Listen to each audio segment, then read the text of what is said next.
There is a form of silent abuse that we do not talk about enough, and it's pretty damaging, so I want to talk about it. It's called dismissive avoidant style, and it's one of those things that can look like someone just being distant, ignoring you, invalidating you, but believe it or not, it's actually a form of covert abuse. Do you know what I think the reason is that we don't talk about it enough?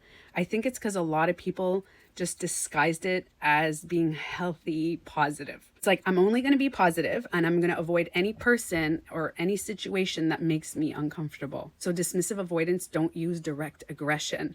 Instead, they use tactics like stonewalling, which is basically making communication pretty difficult by being dismissive, shutting down, ignoring you, or avoiding any uncomfortable feelings. Some of them even completely avoid any interaction as a form of punishment for disrupting their comfort. If and when they do decide to engage, then they minimize and invalidate the other person's emotions by saying, you're overreacting, stop being negative, you're too sensitive, it's not that important, it's not that deep, it's not a big deal, which makes the other person feel like their feelings are somehow wrong. This kind of emotional neglect might leave people that are closest to them feeling confused, unseen, invalidated, and even unloved. In their closest relationships, it could leave their partners or children believing that there's something wrong with them and they're the problem, which over time creates a really harmful internal state because they start self-blaming, self-criticizing, and even self-hating. While dismissive avoidance may not mean to hurt others, their actions can create this painful cycle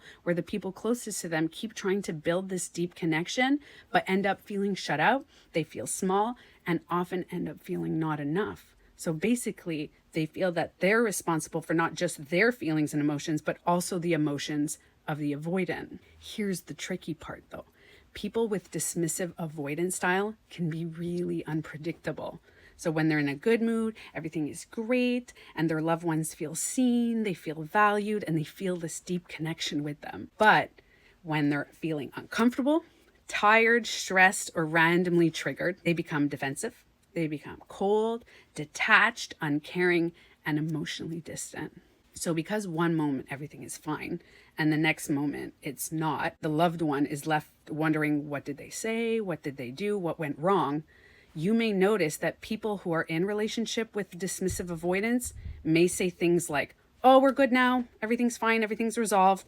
But then just a few weeks later, a similar issue pops up and then the other person is left feeling disconnected and unsure. So they're like, oh yeah, things are not great again. It's an inconsistent, random cycle that leaves the relationship feeling up and down without any clear sense of stability. Because this type is often not aware of the hidden harm, they often end up blaming others for how they're feeling and how they're reacting.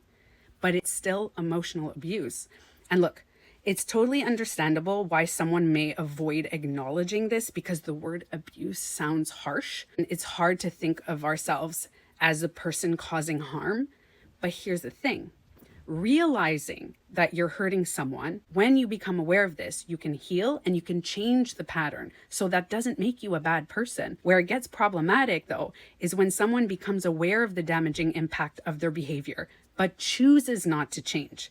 So at that point, they're knowingly continuing a pattern of control and blame and emotional harm. So the dismissive avoidance style usually develops when someone grows up feeling like their emotions weren't really valued. They end up guarding themselves by keeping a distance with their relationships, even when they care about the person. A lot of people see this type and immediately think, narcissist. But did you know that it's not just narcissists that have this? Regular people can have this style too. So the non-narcissistic people who have this style will try to self-reflect and try to change their behavior and change their habits and get some help when they become aware of it. They will stop the blame. But people who refuse to recognize or refuse to change these behaviors may actually be showing signs of narcissism. While dismissive avoidant behavior is a quiet form of abuse, it can seem invisible. It still causes real harm. And that's why it's important to get help. It's important to start the healing so we can build better connections, not just with others, but with ourselves. Those who do choose to look inward and make changes, even when it's uncomfortable, are showing real signs of emotional intelligence and growth. So it's a choice. Stay in the cycle or start the work to break the pattern and build healthier, more supportive relationships. If you are in a relationship with this type of person, it is important to know that it is abuse. It may be hard to recognize because it's silent, it's not yelling and screaming, or it's not physical. It does cause long-lasting damaging effects. Awareness can lead to healing, but healing is only possible when the person is ready and when they want to.